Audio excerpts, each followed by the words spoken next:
Saat penggeledahan kemarin yang dilakukan oleh KPK di kantor Kementerian Pertanian, Saudara, KPK mengungkap adanya dugaan perintangan penyidikan yang dilakukan oleh beberapa pihak terhadap penyidik KPK. Lalu bagaimana mengusut kasus ini? Kita akan kupas bersama dengan mantan komisioner KPK, Saud Situmorang. Selamat petang, Pak Saud. Halo, selamat petang. Baik, Pak Saud, penggeledahan sudah dilakukan, tapi yang menarik kemarin disampaikan oleh KPK, ada dugaan perintangan penyidikan terhadap penyidik KPK di Kementerian Pertanian. Apa yang Anda lihat dari upaya ini? Kok bisa sampai ada yang mencoba untuk merintangi penyidikan ini, Pak Saud? Ya, itu biasa ya kalau yang namanya mekanisme pertahanan itu dari setiap orang itu pasti akan ada, ya kan? Oleh sebab itu, bagaimana caranya kita menekan reaksi atau aksi dari upaya apa gitu, menghindar, melarikan diri dan lain-lain, itu yang penting untuk dilakukan. Makanya dalam proses mulai dari penyelidikan dan terlebih dalam penyidikan, itu perlunya upaya-upaya atau strategi-strategi yang memungkinkan tidak kehilangan barang bukti. Kan tujuan kita ke sana kan mencari barang bukti. Walaupun sebenarnya waktu proses penyidikan masuk, 2 bukti yang cukup itu sudah merupakan bukti yang cukup kan, sehingga masuk ke penyidikan. Tapi pada bagian lain ketika kita mau melengkapi bukti-bukti yang ada untuk kemudian meyakinkan nanti gimana jaksa penuntut bisa meyakinkan hakim dan seterusnya. Nah, ini makanya saya katakan kita perlu pakai strategi dalam pengertian model yang dulu dilakukan. Kalau model yang dulu dilakukan, kita melakukan penetapan itu udah jelas siapa orangnya dan kemudian bagaimana proses penggeledahan dan seterusnya. Ini kan akhirnya menimbulkan keraguan akibat ditentukan penyidikan tetapi tidak menyebutkan tersangka. Baik. Sehingga apa yang disebut memberantas korupsi harus akuntabel dan transparan jadi pertanyaan gitu, Pak Mas Saud, Ibrahim. tapi apakah kalau misalkan di lokasi ada upaya untuk menghilangkan barang bukti, artinya proses untuk penggeledahan ini sudah diketahui sebelumnya informasinya? Oh ya, itu dulu malah ada di mana tuh, di daerah mana itu ada 1 truk barang hilang tuh. Ya kan, itu bukan hanya di shredded, ini mungkin dia di shredded ya. 1 truk aja bisa hilang tuh barang, apalagi yang hanya berupa berapa lembar di shredded atau dibawa lari kan sudah selesai. Makanya itulah yang dipentingkan pengalaman yang disebutnya ilmu-ilmu yang tersembunyi yang dimiliki oleh keahlian penyidik-penyidik ini untuk kemudian tidak kita kehilangan kesempatan untuk mendapatkan barang bukti yang lebih detail. Jadi kalau ada upaya-upaya itu itu pasti pidana. Itu kan kategorinya menghalang-halangi penyidikan. Pengusutannya bagaimana? Ini dipisahkan pidananya sama-sama ditangani oleh KPK atau penegak hukum lain? Bisa juga KPK sendiri kalau menghalangi penyidikan, bisa KPK sendiri bisa. Ya kan, kategorinya itu KPK sendiri juga bisa. Cuman kembali lagi persoalannya adalah ini menjadi sedikit lebih meluas framingnya ke arah politik karena memang proses dari awal penentuan ini kayaknya seperti ketidakpastiannya itu menjadi semakin tinggi ya. Ini juga nggak lepas dari keadaan KPK yang saat ini ya. Sehingga tapi soal politisasi sudah dibantah juga sebelumnya, Pak Saud, oleh Ali Fikri, Kabag Pemberitaan. Laporan sudah ada dari tahun lalu, ini yang juga sudah diproses oleh KPK kabarnya. Ya itu makanya akhirnya kan kita bertanya, kenapa memang mengumpul bukti itu cukup lama ya. Kita juga kadang-kadang juga bisa cukup 1 tahun, 2 tahun untuk mencari itu. Tapi pada bagian lain, kalau kita bicara apa yang dinilai oleh publik, akhirnya kan gini, pemberantasan korupsi itu kan nggak lepas dari framing di publik, karena ini kan politik.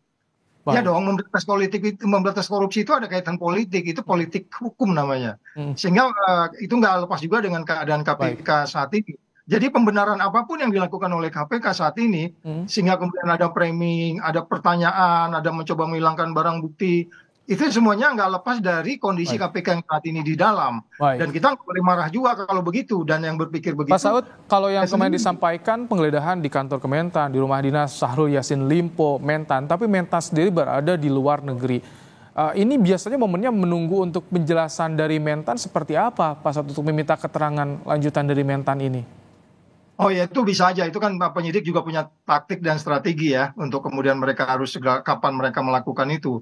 Tetapi akan menjadi lebih baik kan kesannya pasti akan lebih elegan gitu. Kita datang ke rumahnya, kemudian orang itu ada di rumah, pasti itu akan lebih baik. Sehingga kita kesannya tidak. Tapi lumrah Pak Saud ketika memeriksa, menggeledah, tapi yang objeknya sedang tidak ada di rumah, sedang tidak ada di lokasi, itu lumrah dilakukan atau bagaimana biasanya Pak Saud? Bisa saja sih, bisa saja dilakukan itu, karena itu nggak mesti harus di rumah yang bersangkutan, karena penegakan hukum itu kan sebenarnya nggak boleh delay, apalagi kalau khusus anti korupsi, itu penegakan hukumnya itu diutamakan bahkan dari yang lain-lain. Jadi itu ada prinsip juga, memang ada prinsip seperti itu. Jadi nggak bisa nunggu dia kembali, atau mungkin kemudian pekerjaan yang lain. Karena pemberantasan korupsi itu tidak terhambat oleh apapun yang dilakukan, entah itu karena politik, entah itu karena ekonomi. Karena ini kan kita bicara extraordinary crime. Jadi kita memahami itu. Cuman kembali lagi persoalannya adalah ini tidak bisa dilihat sebagai sebuah penegakan hukum murni, karena memang kondisi KPK saat ini sudah sangat framing dengan persoalan-persoalan politik. Jadi noisy gitu pemberantasan korupsinya di negeri kita. Gitu, Mas Ibrahim. Kalau untuk meyakinkan agar ini sebagai bentuk penegakan hukum murni, menurut Anda apa yang semestinya dilakukan oleh KPK, Pak Saud? Ikuti saja prosedur yang sudah ada, ya kalau kan ada best practice ya. Kan ini kan stylenya berubah saat ini. Kalau yang dulu kan best practice-nya itu tentukan orangnya, sebutkan, umumkan walaupun dia nggak ditahan. Ingat nggak, beberapa kasus-kasus besar yang kita lakukan itu nggak langsung ditahan, tapi kita udah umumkan pastinya si A, sehingga kemudian kita bisa memastikan dia nggak boleh kemana-mana dan seterusnya. Pada bagian lain kita akan lebih elegan.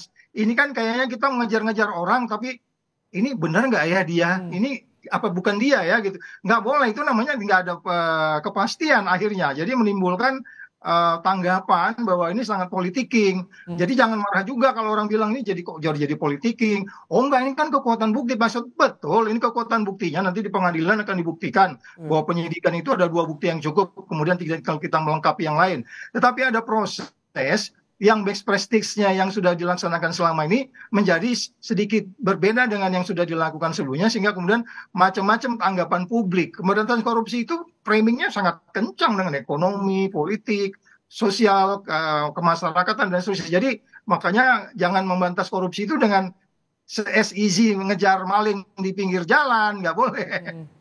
Ini harus ada selanjutnya yang disampaikan oleh komisioner KPK yang saat ini untuk menyampaikan konstruksi perkara dan kejelasan status ini sesegera mungkin. Ya, saya pikir mereka harus seperti itu, tapi walaupun nanti akan ada normatif ya, ada normatif. Cuman pertanyaan kita adalah, kenapa sangat susah sekali kalau memang sudah 2 bukti yang cukup, mau dia lari kemanapun, mau dia pergi kemanapun, itu bisa kita lakukan dengan elegan. Jangan lupa pemberantasan korupsi itu, karena ini sangat terkait dengan politik hukum, oleh sebab itu Anda harus memperkecil semua kemungkinan-kemungkinan, sehingga noise pemberantasan korupsi itu nggak lari kemana-mana. Itu yang saya pikir KPK yang saya anggap tidak pada posisi yang sangat wisdom saat ini untuk memberantas korupsi di tengah politik kita yang sedang ramai saat ini gitu. Baik, Pak Saud Situmorang, mantan komisioner KPK, terima kasih telah menyampaikan pandangannya dalam program Kompas Petang sore hari ini.